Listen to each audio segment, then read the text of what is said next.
Okay guys, brief update here. Alright, there's the tank, the fittings, and this is the suction side, I believe. Now, so what I have here that I may change, pain in the butt, but I may do it while I'm right here, or actually probably after I get the tank secured, because that'll make it a little bit easier with just pain in the butt, getting everything wrenched down and tightened. But I had to loop over the drive shaft. Now actually, I mean, obviously it's not going to stay there and it's not going to lay on top of it. It's going to run to about here, and it'll be secured up with those lines to the frame there, and then it'll cross over to here. And I may change it because it looks like with these two here, I'm not going to have to cross over. They'll just probably loop and go this way and up, or depending on how the connection is on the end or how tight it is, if there's room, then they'll loop straight up here, because the tank will go, there's a little bit of a gap here, so the tank will go forward a little bit more, and there may be room to just plumb those, like run those straight up through there. If that's the case, as much as this is a pain in the butt to do, and I say pain in the butt considering it's not bad, it's just after having put everything on and have everything tight, that's the pain in the butt part. But take probably just that set of fittings off there, this fitting off here, swap sides, that way this does not have to cross over, and it would be on that side, and those two will just go up from there. But that's how we're looking. We're just about done. Only thing left to do would be to run the air and the power line up front to in the cab, supply power, and tie into the air line for the seat, and then mount the control switch. After that point, it would just be putting the fluid back in, and then going to get 5 gallons of hydraulic fluid or whatever, pump it in and test it out, make sure I get everything hooked up correctly. So for all practical purposes, yeah, I mean, I'll be done today, maybe another hour or two, and that'll be it. But yeah, just yeah, that's my current debacle, and it could be worse. It's not, but yeah, kind of one of the downsides of working upside down on your back as well. And again, as you can see, I'm doing this at home, not doing this at a shop anywhere.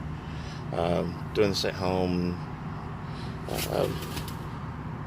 and then mainly because of time constraints. One, because I didn't want to get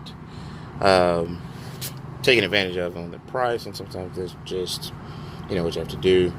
Again, American Trucking had a great price on their install, but they're just backed up with work. They're just, to the gills with work. And I don't have that amount of time to wait. So, again, that's why I'm putting this in myself. Let me get the tank secured so I can get these fittings off. And I'll be back in a little bit after I swap these over and get these other hoses put on and get it routed how I'm going to have it routed, and then we'll come back. Alright, see you guys in a few.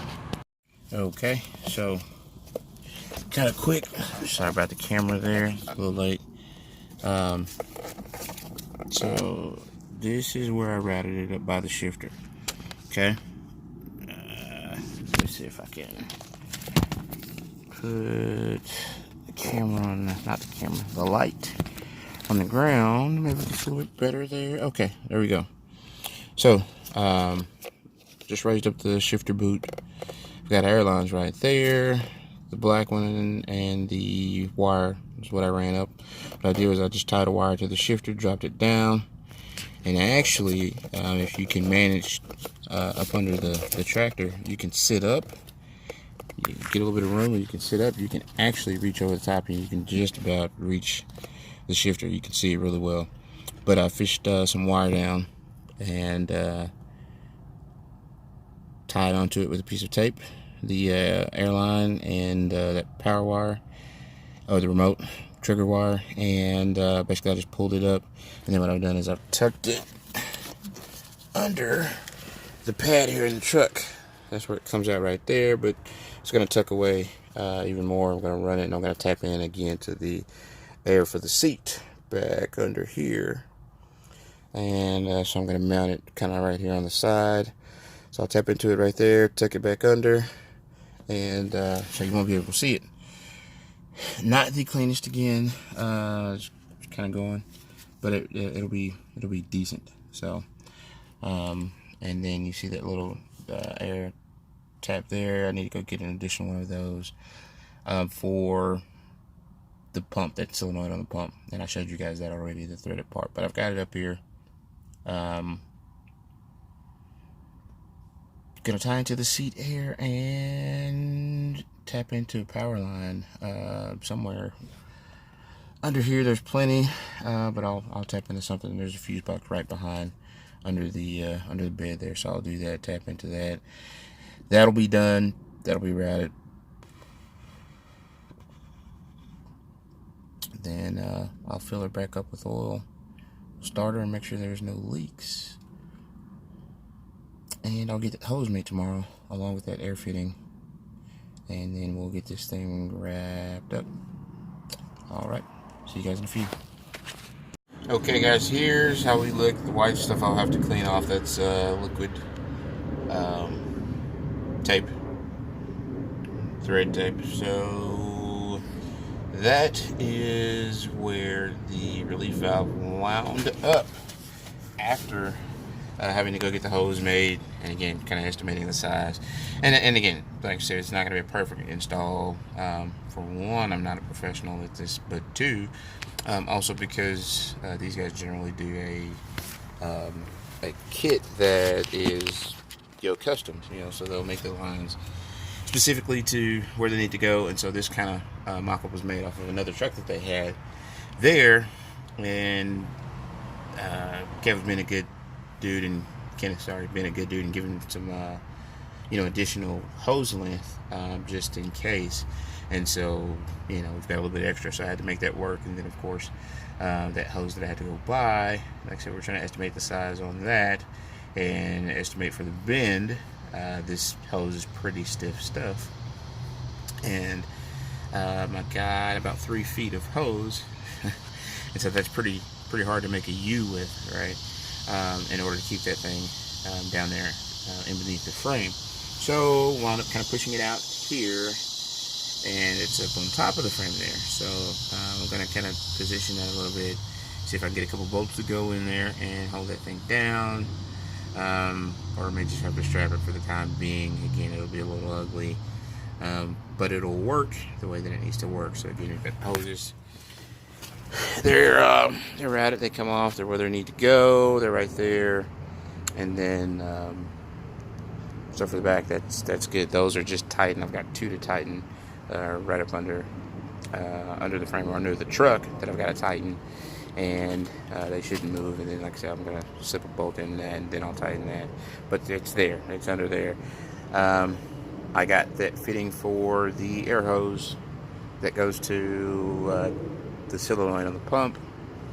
I got that made also at Stewart Hose here locally, and so I've already put that on, attached the air hose.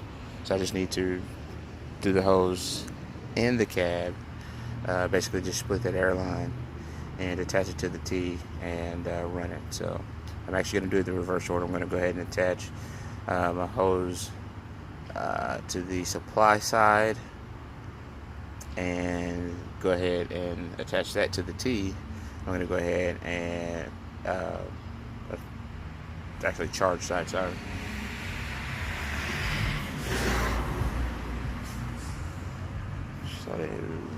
So anyway, speeders get a little wound up, sorry. The I guess charge side of it there, and then go ahead and connect the supply side also. And then so the only thing I'll have to do is split the T and fit both ends of the T in. That way we're not losing a ton of air. It's not a big deal, but still, you know, if we can keep from doing it, then we'll do it that way. And of course, see you guys in just a bit. Okay, so really quick, run the wire from under there, run it here, and again, I'm trying to get it in and test it. Gonna run it behind the storage. Here, just I gotta fish it around, and I don't have my glow wire, so I've got to go get another glow wire, glow stick to fish it back behind there. But I mean, I can always just tuck it down here as well under the box and up against the wall. It's just a tight fit. I've actually got to flip around and do it, so I'm gonna get it wired up for right now, test it, get the oil in it, test the pump. Right now I want to go ahead and get it in, and again, that's, you know, that way it'll be done, at least for you guys. And then of course I'll just make it a little bit nicer and tuck it away. But again, so we're gonna tap into the air.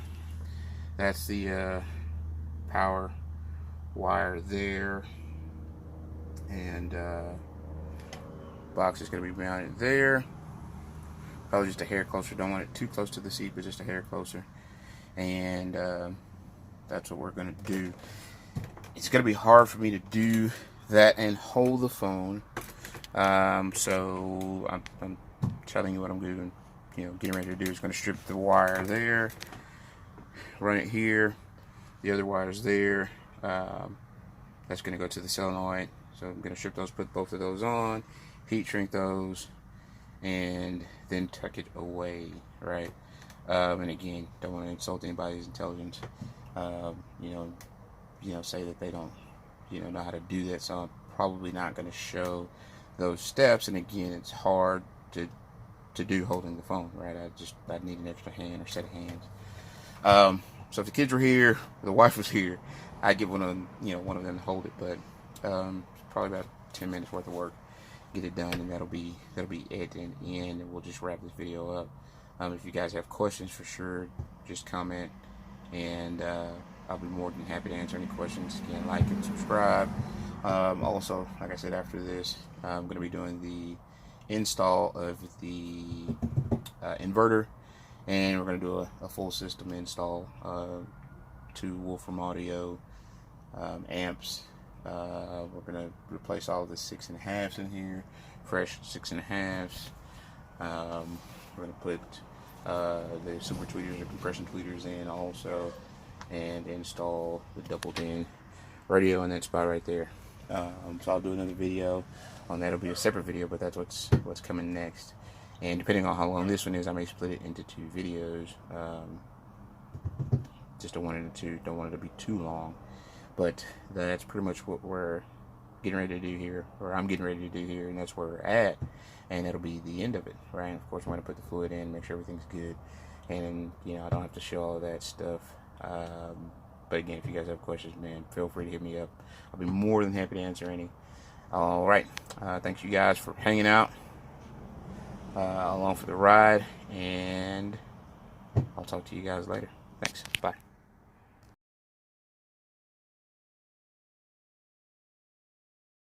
Okay guys, just quick finish. Sorry about that. I had to check the pump. This is how I did it. The pressure line, I just stuck it back in the top of the tank, put about 4 gallons in it, turned it on, and that's how I checked it to make sure everything was connected right. The pressure side was flowing the way it needs to. The relief line is pumping into the tank the way it needs to. And that's what I did to check it. Okay, and I actually had to switch the lines around on the pump itself. I had them backwards, and again, this is how I did it, the way I checked it out. So that part's all done. That wraps up the video. Thanks.